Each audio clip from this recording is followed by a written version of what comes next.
Welcome to the short discussion video on hepatitis serology. So in hepatitis B profile, you see certain antigens and antibodies. So one is HBsAg antigen, that is the surface antigen. Second is antibody against it, that is anti-HBs. The second one is HBe antigen. The antibody against it is anti-HBe. There is core antigen, that is HBc antigen, and the antibody against it is anti-HBc. Now let us look at the hepatitis profile of a patient. So the first antigen to be seen is HBsAg and the first antibody to be seen is anti-HBc.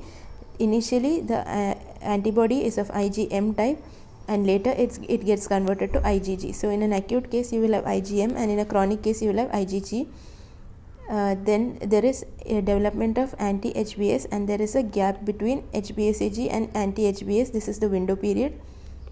And HBeAg tells us about the infectivity of, that is how active is the infection in the patient. Now let us look at the various findings which can be seen in patients.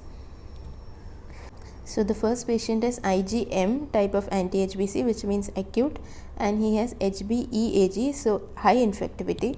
So the patient is high infectivity acute hepatitis B.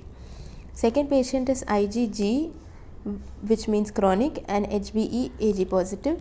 So the patient has high infectivity chronic hepatitis.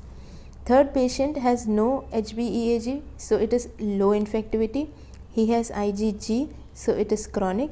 So the patient has chronic low infectivity hepatitis, or it is also possible that the patient has a HBe negative mutant. Then next patient has HBsAg, anti-HBs, anti-HBc, HBeAg and anti-HBe all positive. It's not possible for HBsAg as well as anti-HBs to coexist. So if both are present, it might mean that HBsAg is of one subtype, heterotypic anti-HBs is present, or there is a process of conversion of HBsAg into anti-HBs. So it can be a patient of seroconversion. Next patient is IgM, which means acute, and he has HBeAg also positive and he has anti-HBe also. But HBsAg and anti-HBs are both negative. So if both are negative, so nothing is present, so it can mean a window period. So one is a window period and the second is acute hepatitis B. Then next patient has IgG and he has only anti-HBe. So the patient is low level infectivity because anti-HBe is already present and the patient can be a carrier.